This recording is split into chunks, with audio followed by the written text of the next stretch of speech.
Hello, this is Catherine Adele, professional psychic medium with Bringing the Darkness to the Light. My guest today is New York City's High Priestess, Lady Rhea. Lady Rhea has been a High Priestess in the Gardnerian tradition of the Kentucky line since 1973. She began her career at the Warlock Shop in Brooklyn, owned by Herman Slater and Eddie Brusninsky, and later to be relocated as Magical Child in Manhattan.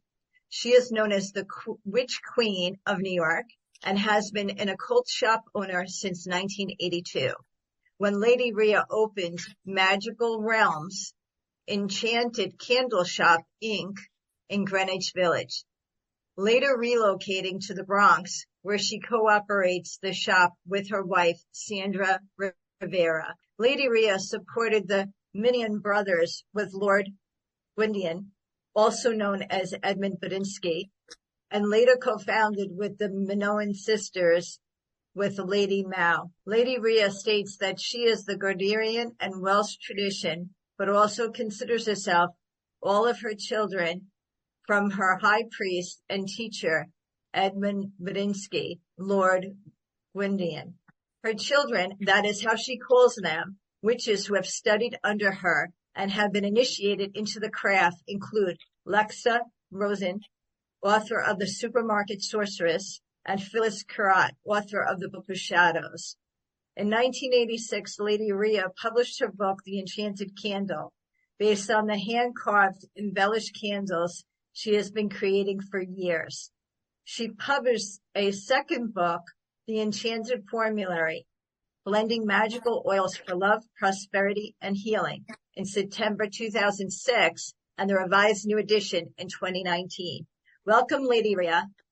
Hello, blessed be everyone, and thank you for having me on today. I'm so excited to be here. Yes, thank you. I know you for many years, and it's so exciting to have you on this show. I'm flattered. Thank you. Thank you. So I'm going to get to some questions. Let's go at it. When did you realize that you were psychic and had psychic medium abilities? Oh, since I was a small child, I had when you're having a psychic experience as a small child, 4 or 5 years old, even younger, what you feel is like a little tremor just went through your life. Like life suddenly had a little blip, but you take it as normal. So I would just speak my mind, and tell people things. And in the 1950s, that wasn't really very popular way to be. You understand? People were a bit spooked by me at times. I remember facial expressions or questions at my mother, like, how did she know that? And my mother would just say to me, look, can you just shut up? Yeah, I understand that fully. Just don't say anything. And I understand that fully because I was a child also doing the same thing. Right. Exactly. And that's under today's standards, that's suppression. So suppressing it made me feel at times punished, and I didn't know for what. What did I do? What did I do wrong? Growing up with that feeling inside, it was a painful emotion to carry. But we get through it, because that's what life is about. It's about bouncing out of our sorrows. They're always going to be there. We don't have to take them all the time or live with them all the time or even examine them all the time, because when we do, it just repeats the same action over and over again, and it blocks us from blossoming. And that's for anybody's sorrows, not just for what my instance or yours. But, people in general, that is my advice to them, is don't compile, don't wallow, and forgive before they even hurt you, because people will hurt you. It's human nature. We'll hurt others without intending to. So I now have a way of thinking. So Lady Rhea, I just want to get back to something you said earlier about, being with your mom and it being the 1950s. I understand that completely. I was in the 70s with my mom and my dad, but it was no easier then. It's not the time frame. It's what you said right after that. It's about how how their reaction caused you to suppress that, or for you to feel like, you were doing something you shouldn't have been doing. So with that said, are you alluding to not coming from a psychic family? Because no one in my family said that they were psychic. So No what was one. your experience with your family? I was considered odd, and I Okay, was told to stay away from that. correct. Yeah, And as that's kids, though, we did play with the Ouija board. yeah, We were that's about the same with 12. me. Yeah. And at that Oh, age, you there's did. something Okay. about the kinetic energy that premature, as we're going into our essence, puberty. There's something about the puberty age with Ouija boards that can make them a little wild. So ours cursed, and we told it that we were gonna put it downstairs in the garbage when it cursed at us. And you know what it said? I will fly up and bang on your window. We were so scared that when we put it in the garbage, and they had those metal garbage pails those days, right? We put rocks on top of the lid. And Oh, then the wow. super said to me, what is this? And I said, we don't like that thing. It's evil. It's evil. He said, don't worry. Don't worry. He was Italian. I take it away. No worry. No worry. And Oh, wow. he tossed it into the compactor. When the truck came, he Yeah. tossed So it in Lady Rhea, himself. where was this? The Bronx. I grew up on, Oh, so you grew up in Burke the Avenue. Bronx. Yeah, Burke Avenue section of the Bronx. Sure, I know it well. Wow, that's so interesting. Yeah. The thing what you say about the Ouija board, we never had one. But in your family, what was the background? Did they follow a religion? Because my family was Roman Catholic. Roman Catholic. And there wasn't a saint in the house. Yeah, yeah. So My this mother so we have did very not, similar paths here. right. Say that My again? mother did not adhere to having saints all over. Whereas me, I've got everything all over. Gods, saints, Buddhas, Oh, Hindu, okay.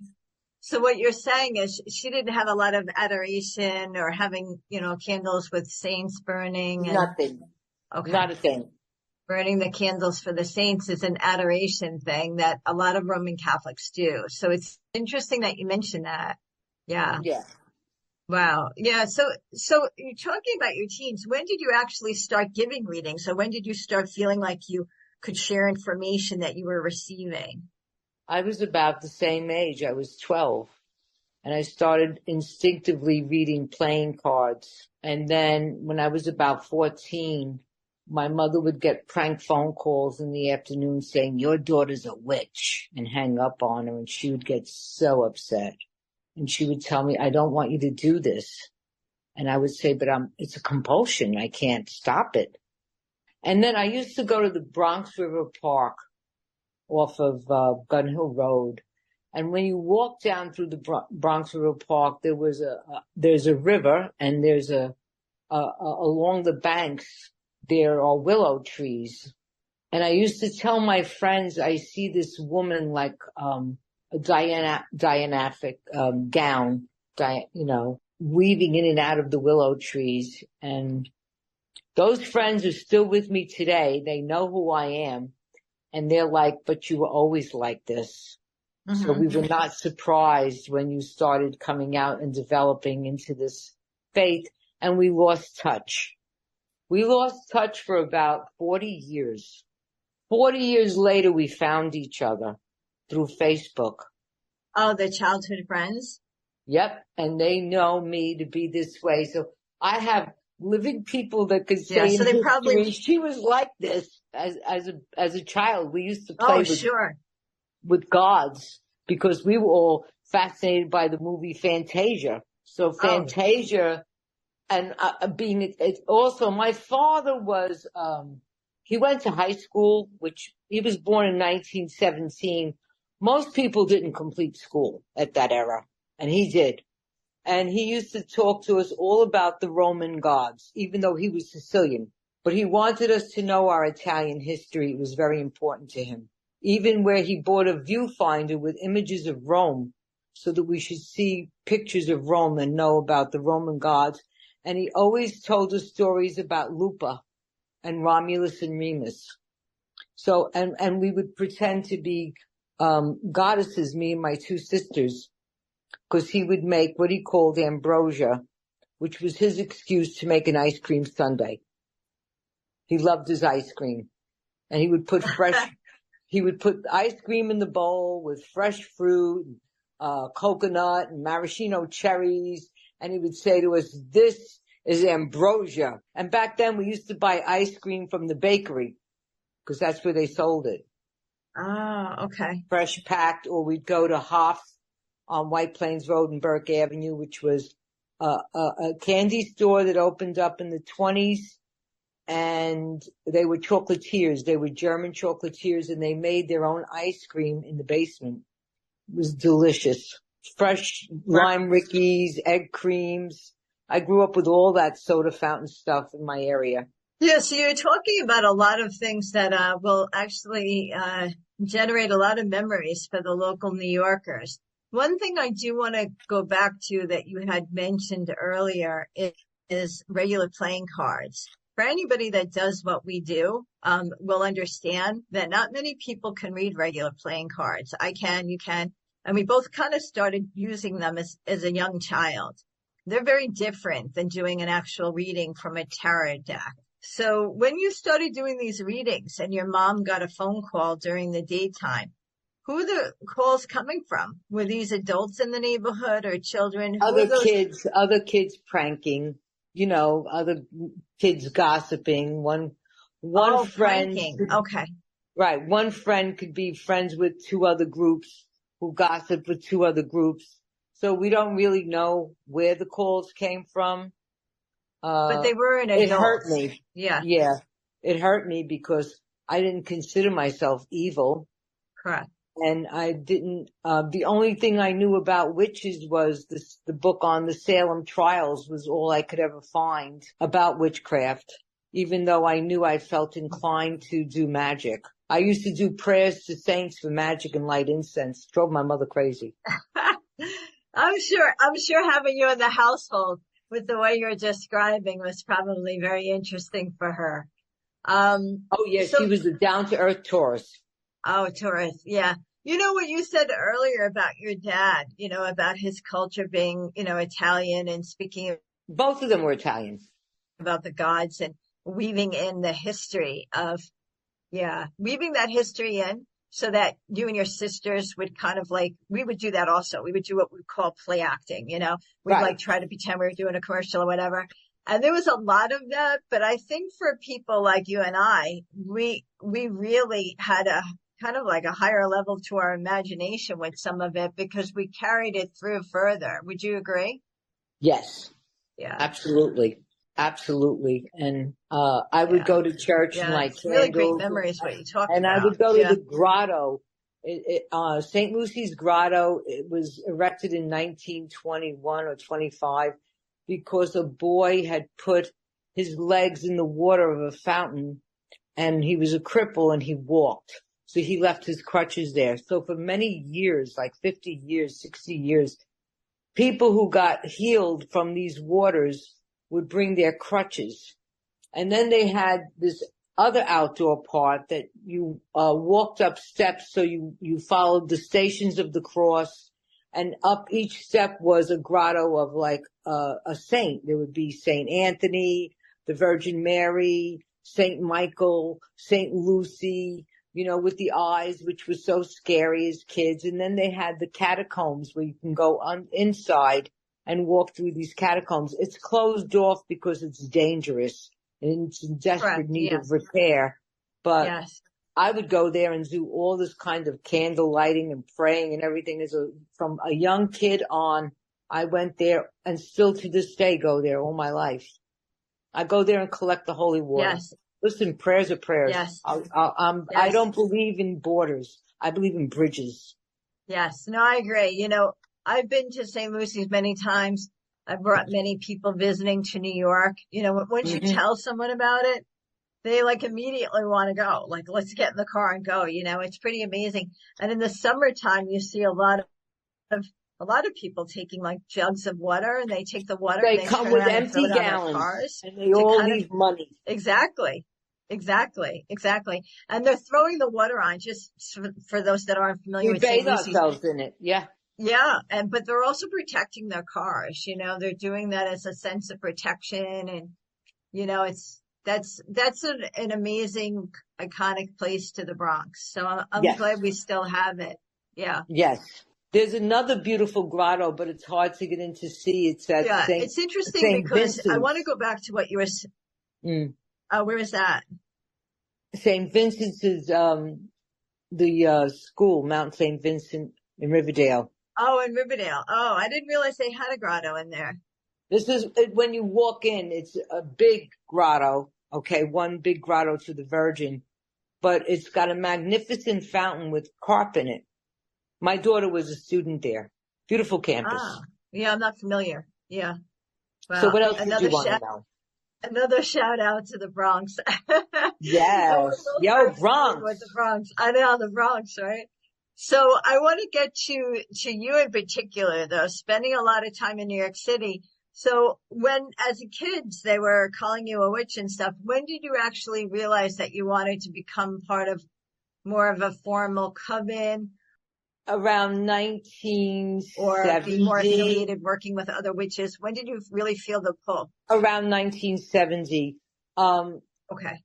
in that time, 71 to 72, there were these book clubs where if you bought 4 books a year, you can get 6 books of your choice for a penny. And so they had books on witchcraft, what witches do, mastering witchcraft. So I bought those 6 for a penny, and I actually read what witches do, which is telling you this is how a Gardnerian coven operates. And then at that time, someone also gave me a deck of tarot cards, the Aquarian deck. So it was the first time I was reading with tarot cards. And I only had the booklet. I didn't have a book. I had the booklet. I had the deck.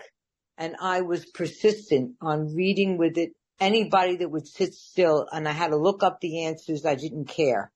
I kept using it and using it and using it and using it until I conquered it. And then I found the Warlock shop because someone gave me a book called The Gypsy Witch Fortune Teller, which had information there about a crystal ball. But meanwhile, understand something. I hung out in the East and the West Village all these years prior to that.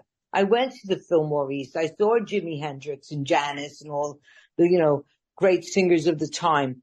I went to the Electric Circus. So head shops and things like that were open, and the Warlock shop was actually open on West 4th Street. And that's the first time I found him. Then he ran ads in the back of the Village Voice for the Warlock shop in Brooklyn Heights.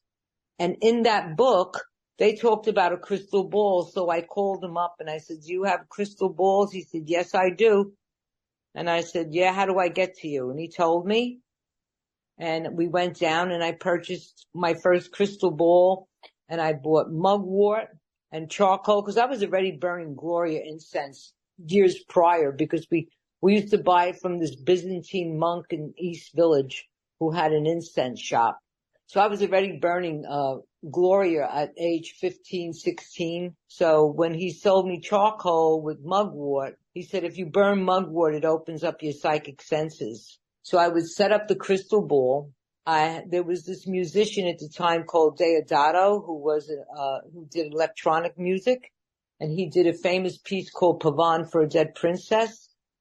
I would put on the album. I would put that song on, light the mugwort, turn off the lights, get the candles out, and stare into the center of that ball until my eyes teared, but you were not allowed to blink until I learned about what focus and meditation really meant. But at that same time, Herman invited me and my husband at the time to come to a pagan way. But I already read what witches do, so my first thing to him was, are there Satanists there? Because if they are, I'm not coming. He said, no, you're going to meet other witches and high priestesses and high priests, and you're going to love it, and they're pagan, blah, blah, blah. So the following Sunday, we took the ride down from Bronx to Brooklyn, and we went to his shop, and he sent us to this apartment. And The room was a really massive living room. She had about 25, 30 kids in there, with an altar in the center with a beautiful, magnificent Art Deco goddess. And I brought her a white flower because I was already had read what witches do. So I was very anxious. And once I walked through that door that Sunday, I never left. I remained this way the rest of my life. So you joined their coven, is that correct? That was with Ed Basinski and Herman Slater, yes. And I was first introduced into the Welsh tradition. And then Eddie brought us into the Gardnerian tradition. And he changed it to the New York Wicca tradition. So he took from that book, which Gardnerians recognize is a Gardnerian book. But he's put some variations in there which make us different with New York Wicca. And then we created the Minoan tradition, which was all male and all female covens that get together during the greater Sabbats to represent the god and the goddess. But other than that, we practice as an all-female group and as an all-male group. So I'm still working within both. I still work with the New York Coven of Witches, which is currently the current leading high priestess is Lori Bizzarro of the Temple of Hecate of New York. She's my co-priestess in the craft. And so at this stage of my life, I'll go to the initiation, but I don't want to have to do the work. Okay. And I don't want to have to do the training.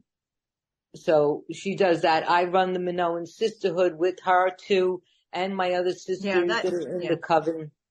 So I work more in a woman's group these days, but I also still work with the New York Coven of Witches.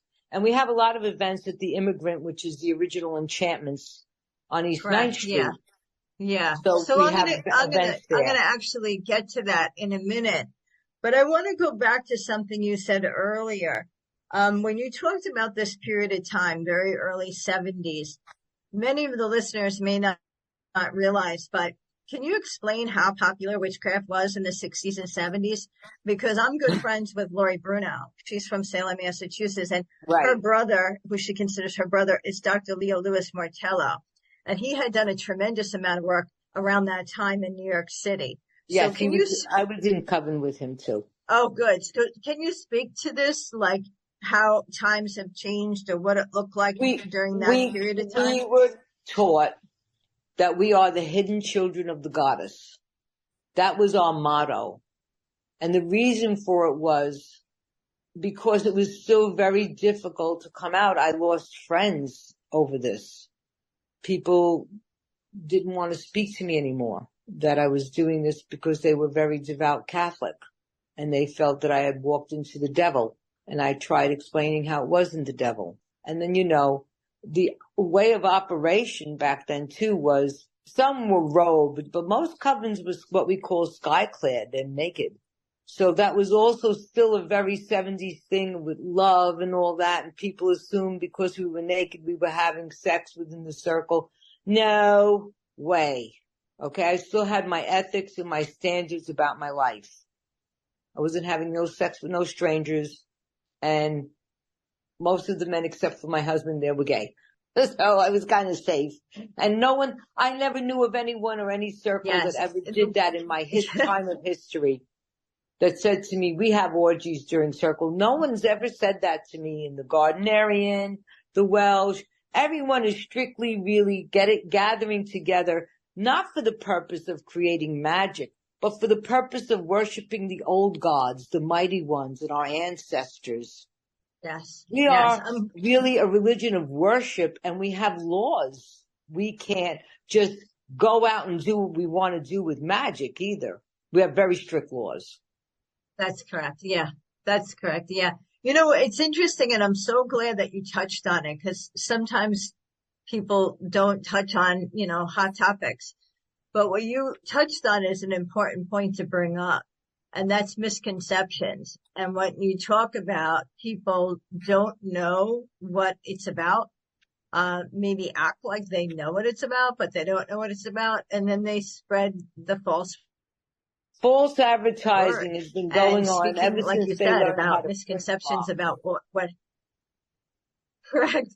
That's correct. Yeah, that's correct. Yeah. But losing friends and also having to feel, you know, to explain yourself to people that And don't really understand or don't and want to being understand. punished again for what I thought. Correct. Exactly. And you weren't alone in that, and you're not No, alone now. There's no. many of us. Exactly. But from what I understand and is knowing you as long as I know you, you were always considered an activist. Would you agree to that? Yes. Yeah. And being an activist, you're gonna kind of run into obstacles. So what would you say were some of the main obstacles that you felt that you were going through, especially during that time? The early 70s. I'm going back to that time because I don't have any personal experience with that time, so our audience may not either. So you're the subject That time was expert here. very beautiful because it was about freedom and love and not being suppressed. And so those of us who you would say were very avant-garde would talk about this and work in this shop and talk with clients. And I was raised from early 21, 22 through the rest of my life in occult stores. I've been involved in occult stores all my life. Even when I had other careers, I was still involved in the store, whether I was going there for ritual or conducting ritual or teaching a class. I left a career as an appetizing manager for Wallbaums to pursue this full time, to work as a psychic and work at the magical child. And the difficulties were when you're in that bubble, of the protection, the umbrella of the child, which was a store. Okay. So you're in that bubble. That became your world.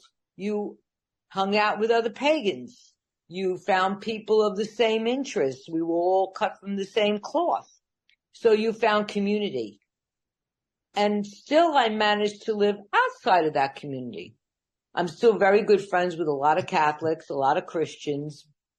My wife is Episcopal. And I like the Episcopals because they know who I am. And they always say to me, "You're welcome here." So it's nice, and they're very respectful. What the priest there has said to me, what he can garner is, I just believe in God as a world vision instead of one. I do.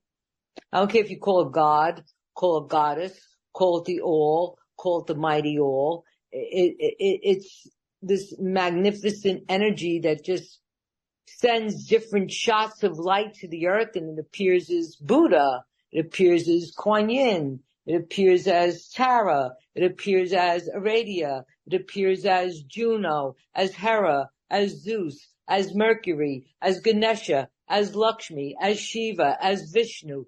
It appears as Amaterasu, the Japanese sun goddess. She appears as Pele. It appears, and it just appears at the people the time that it's needed for what it has to say, what it represents. But it's all part of one orb. Higher power. Correct. Yeah. Yeah, exactly. That's what I Yeah. believe. That's how I see it. That's why I tell you, I believe in bridges, not borders. Oh, yeah. Well, that's especially now, it's interesting that you speak about the word bridges because I've been using that word a lot lately. And, we're going to jump around in this conversation because you're so fascinating to me. But we're kind of Thank facing you. a tough time right now in New York City, outside of New York City, globally. But building bridges is what people really need to focus on instead of, kind of facing these obstacles. We really need to be facing more bridges. So, We need a humanarchy. We've had matriarchies, we've had patriarchies, and at this stage of life, with Pluto entering into Aquarius January 20th, hello, we need a humanarchy, and that is the beginning seed, where we represent both male and female together, and we represent that we're human beings. We may be different, we may have different ways of thinking, but we have to respect one another's ways of operation. And I think with that respect will grow more of a humanarchy where we care that people have food. They don't have to turn to crime. Money isn't the be all end all of everything. We're Correct. And killing our connecting planet. is, We're finding plastic and rock. well, it's Okay. That's interesting. I mean, Lady pretty Rhea, bad. I mean, we're talking about connecting people and not disconnecting people. You know, it's taking what we're looking at now and flipping it over somehow. And, you know, the only way it can be accomplished is not individually. It's got to be jointly. You know, people have Yes. to come together and kind of start thinking the same way, you know? I think a Coca-Cola song. I'd like to teach the world to sing in perfect harmony. Oh yeah, that's it. You got yourself another 70s reference there. I remember that. So Yep. thank you for that. One thing I do want to mention is we have a lot of common friends and we know and have worked with some of the same people. But in my second book, And She Danced by the Light of the Moon, I mentioned the shop Enchantments. And as a Hmm. teenager, I stepped into Enchantments, which is now the Merchant Club. And it was a very special place. Even walking into it now, I can still see it the way it was as an occult shop. And I spoke about in my book in particular, walking in as a teen, really not knowing why I was there or, you know, kind of what I needed there. And one of the practitioners had given me an essential oil and she handpicked it out because I didn't know what I wanted. And I bought it and I put it in my purse and, you know, she told me what to do with it. And I got on the Metro North train to come back to, you know, Yonkers. And my mother had already died. So I was about 17 when this was Oh, happening. oh, poor And thing. on the Metro North train coming home, I realized why the scent smelled so familiar, and it was gardenia. And my mom had talked about gardenia when we were little because she had picked it out as her wedding bouquet. And it was Yes. this big story that she was standing on the altar and it was so pungent, the smell, that she almost passed out. And she always Yes. joked Gardenia would about do that, that. you know? So as I was sitting on this Metro North train, I made the connection that the practitioner at Enchantments connected with my mom and hand selected the essential oil that represented my mom. Hmm. Enchantments was a very magical And place. and I thought, wow, this is a place I need to go back to. Exactly. So can you start telling your personal story about, which I've heard several times, but tell everyone about how you got into making those candles. I have one right in front of me on my desk here. I love it. I love Thank being you. in your presence. You're an amazing person, but tell the story about how you came across making those wonderful candles.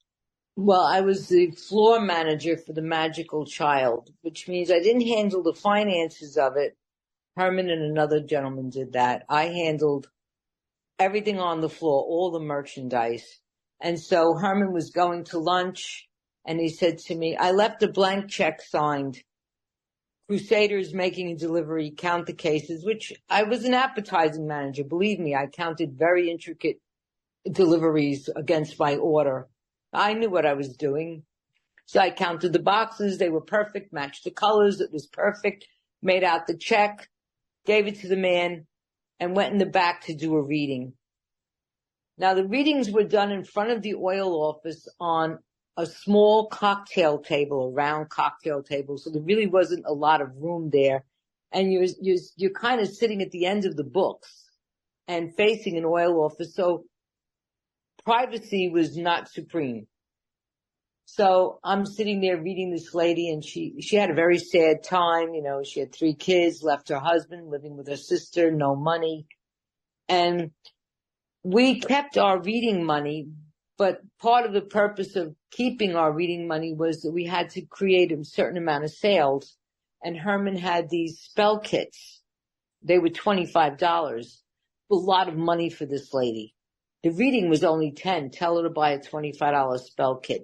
Not that it wasn't worth it. It was chock full of stuff. But I knew that that was out of her price range.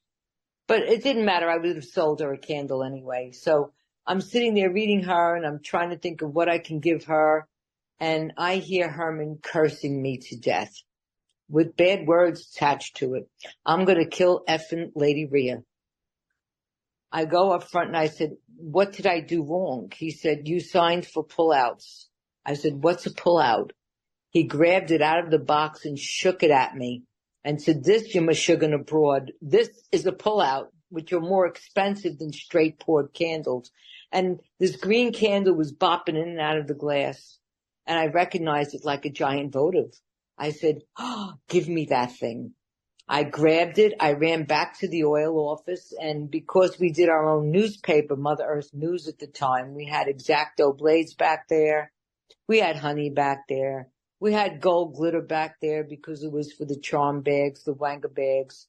So I carved the pyramid of a dollar bill, 13 steps, and I carved on the other side a dollar sign, and I wrote her name in it.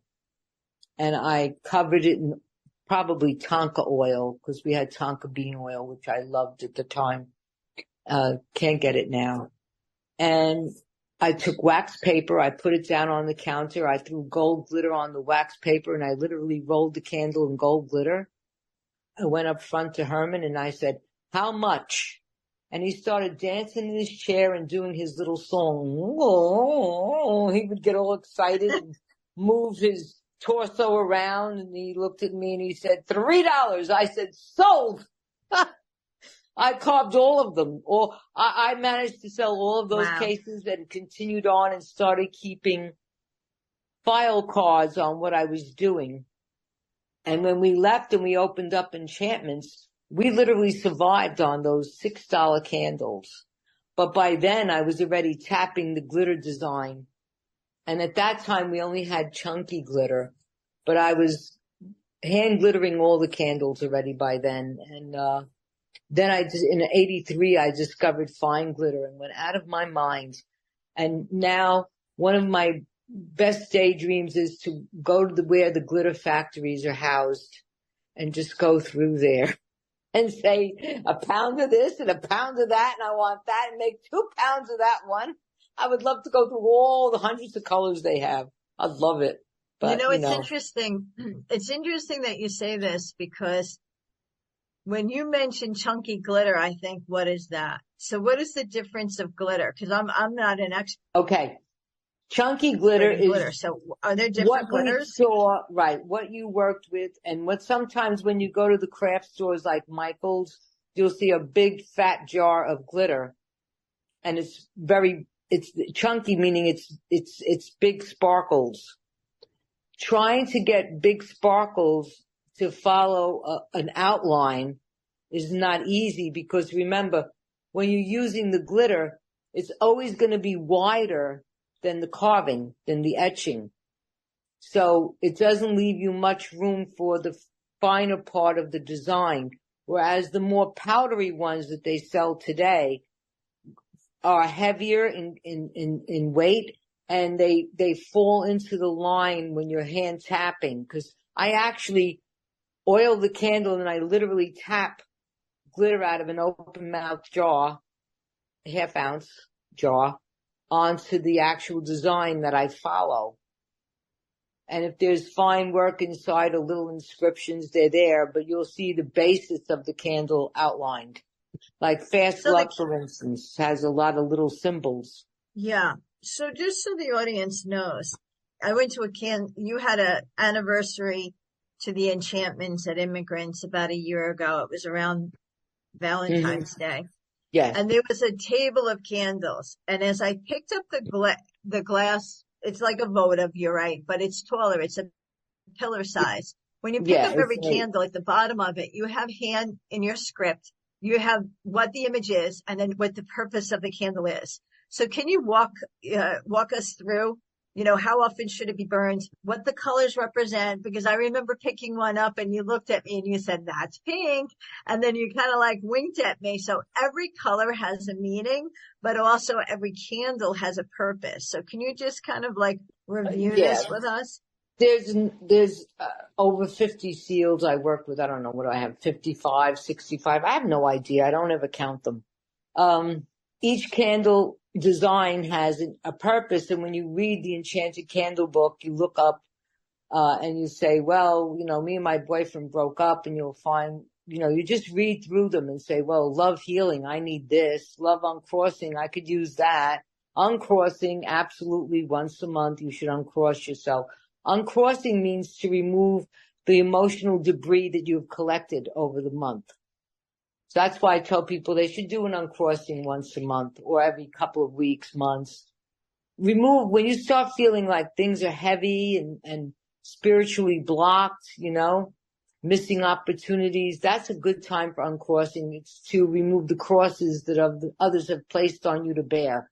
Because people will place crosses on you, whether they do it intentionally or not. They could be doing dark magic against you intentionally or not. Then there are seals like peace and protection or healing wand, love healing, come to me, love power, all of the love seals, the money seals, money pyramid, money mist, money drawing, fast luck, Tara, the Buddha Tara likes to give wealth. Lakshmi likes to give wealth. They like to give compassion, compassionate healing. They hear the pleas of people and answer in compassionate calls.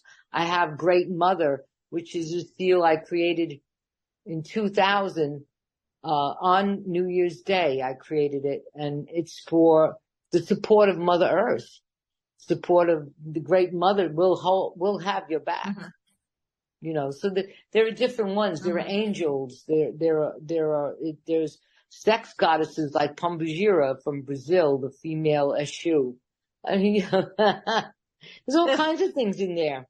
That's right. But can you go along with telling us about the color of the candle? Because green, like you mentioned earlier, that would be, of course, a money draw. So also, it could be for healing. Healing. Green could be for the compassion of the Buddhas, of Tara, of Lakshmi. Psychic energy. It's purple. Yeah. Orange would be more for success, communications. Yellow is solar, so it's the sun, it's happiness, it's joy. It's also a love color. Pink is definitely a love color and a healing color. Purple is the color of power, achievements, conquering over obstacles. Black is for either neutralizing or banishing or for, a negative intent. White is for everything.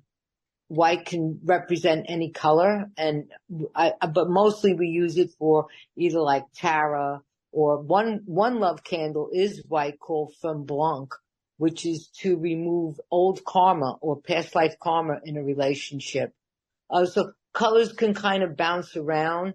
There's gold, which I love making the money candles on, the luck candles on gold. It's a mustard color, but it works very well. There's gray, there's silver. We use that a lot for banishing, crossing. And red is for love, for power, for energy. Yes. And then there are like deities like Santa Muerte that comes in many colors. Oh, yeah. So just talking about the candles, other than the candles, as we move towards Valentine's Day, I know it's a month away, but there's many people that come to me for readings around Valentine's Day, and it's a big holiday. Yes. And so it's a big holiday for people that are just, revisiting love in their life at any age. Right. So on Instagram, I go under Lady Rhea Enchanted, and every month I do a free live stream from EV Florist in the East Village. And I will be doing my love class in February. In January 20th, I'm doing a class on success in employment career. It's, a time to start pushing our careers ahead.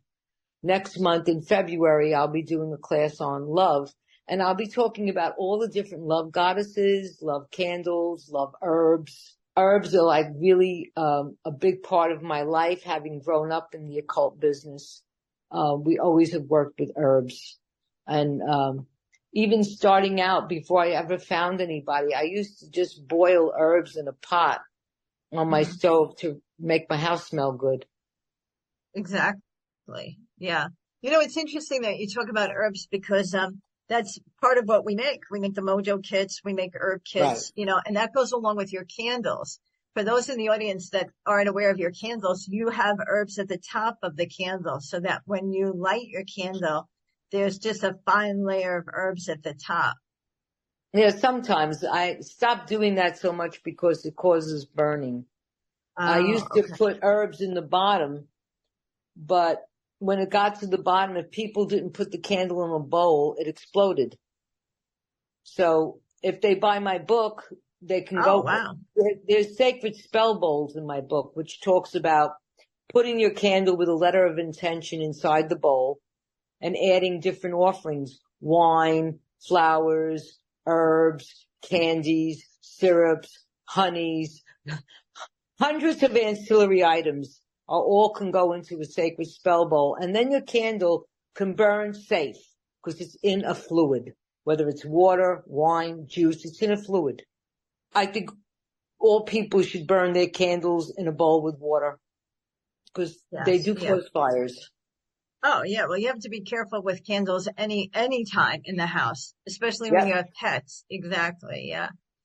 But I want to touch on a couple other things while we still have time in the interview. I've worked in Salem, Massachusetts with Christian Day, Lori Bruno, quite a few of them in Salem. And Salem is the Halloween capital of the world, as you know. Can you explain what happens in New York City for the 31 days of October? What we end up doing is having grand parties. Diane Ravenhawk does a ball a lot, or she does a big party in Tompkins Square Park. Um, we've had balls in different places for a number of years. Now this year we did a big event at the Immigrant, which could only fit comfortably 35 people. So it was really a coven night that we had at the Immigrant. We had a wonderful time. The Temple of Hecate of New York, Lori Bizarro, and Vinnie Apple, myself, Damon Stang, Corey Rochester. We all got together and performed Ritual. Um, one of her people, Chris, played God Pluto. Uh, now we just had Yule there also. So we have, but mostly in New York City, I think it's more covenish, meaning covens get together or people get together and gather in different places than having anything grand or big anymore like that because Salem is a small city. And when Lori Cabot started, when I met her in 75, she told me she was going to make that city, which city she was going to put commerce into that city. And she did, goddess bless her. She did a fabulous career. She's still alive, still operating, still reading. I mean, she's in her 80s. We all admire her. We all admire Lori Bruno and Christian Yes, Day, and the yes. Pentagram Shop is actually my children.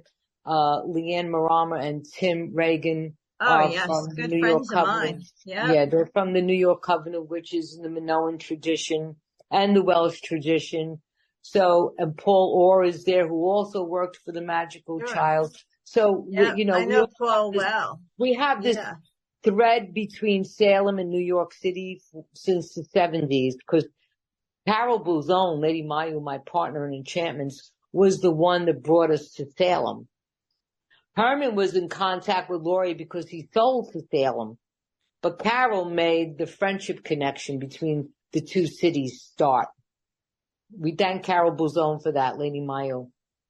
She opened Yes. Enchantments with me in 82. She was my partner.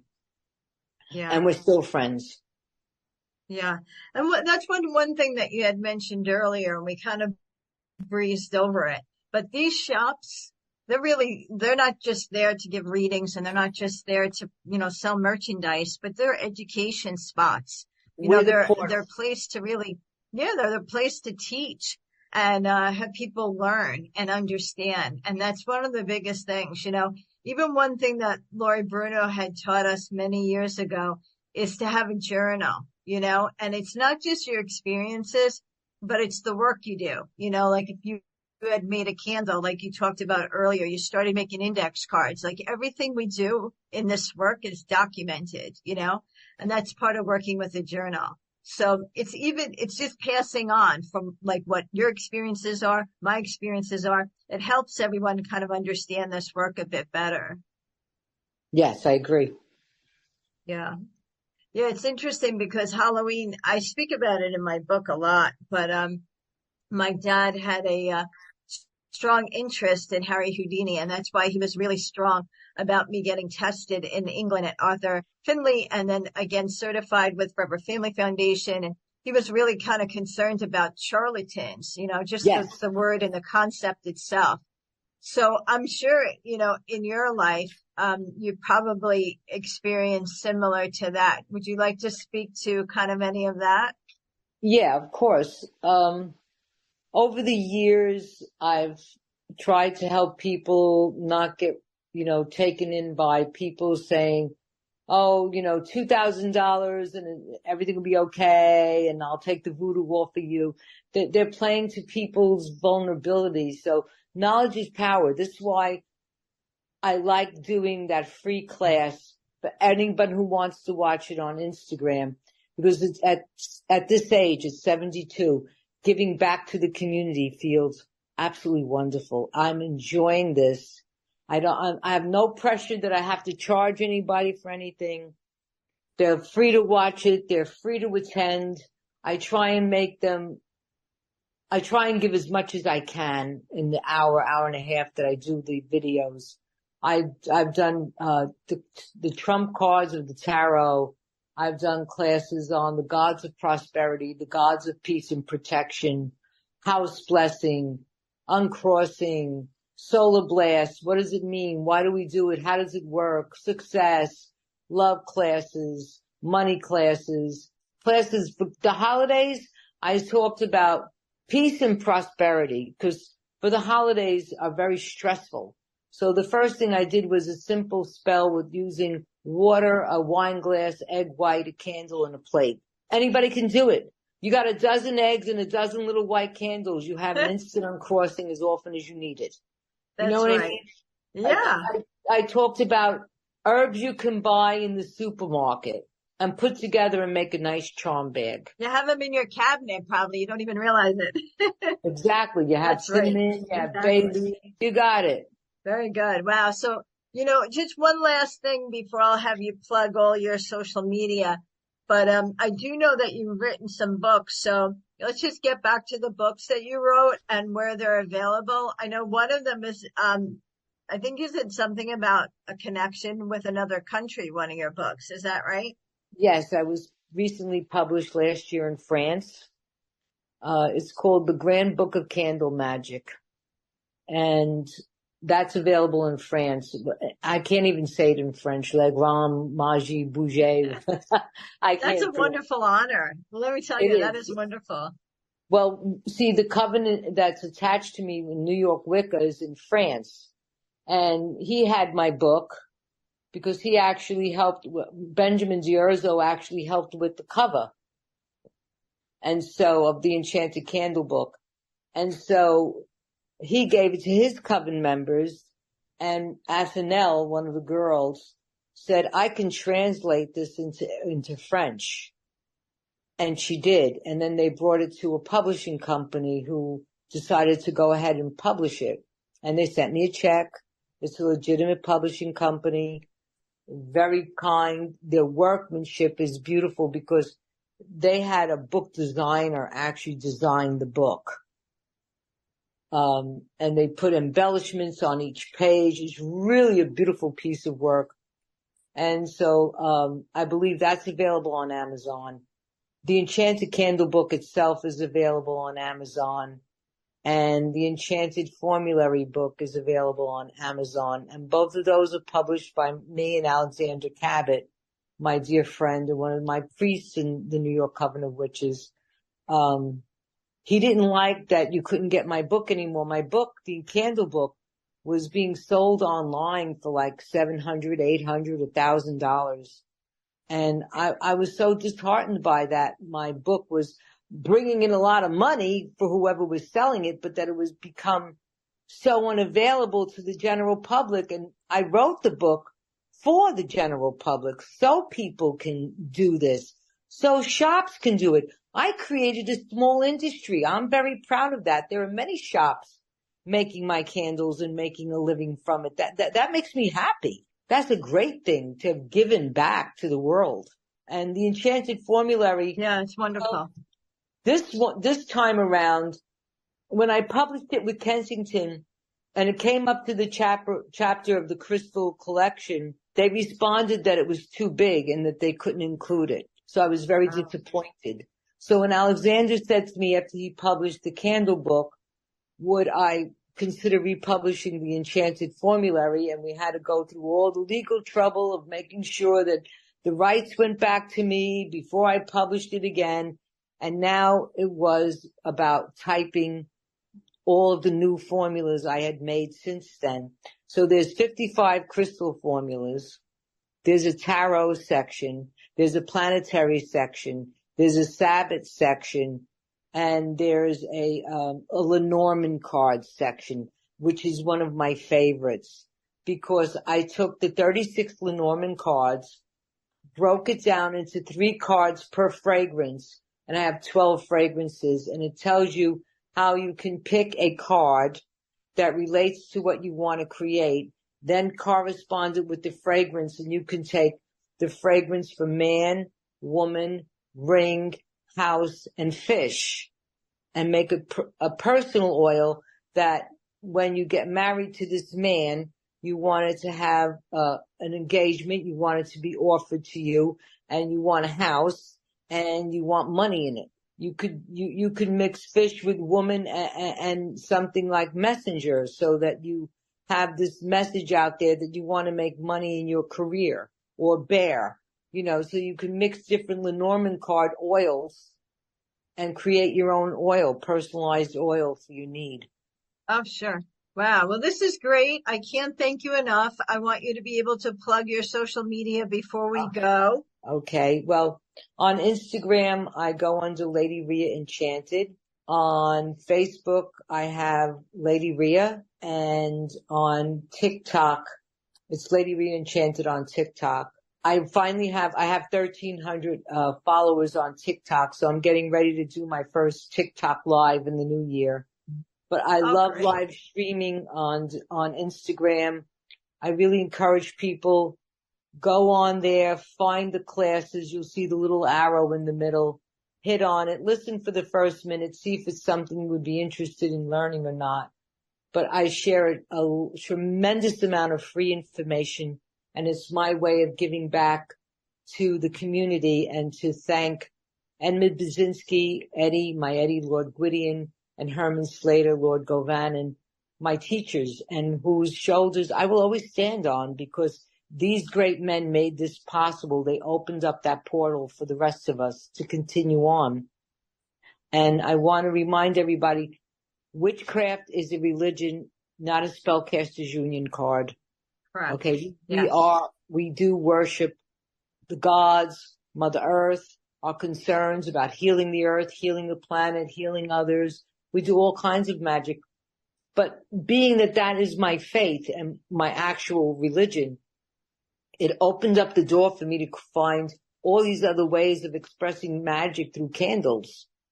So, and it's kind of appropriate. I was initiated on February 2nd, 1973, which means that I was initiated on Bridget's Day. That's right. Okay, which is the flames. That is right. Well, Lady Rhea, it has been a pleasure. You know I love you. I love you too, and thank you. I will see you soon. Yes. And I want to close out the show with Be All You Can Be, and remember, love never dies. This is Catherine Adele, professional psychic medium with Bringing the Darkness to the Light, and I will see you next week. Thank you again, Lady Rhea. Blessed be and Happy New Year, everyone.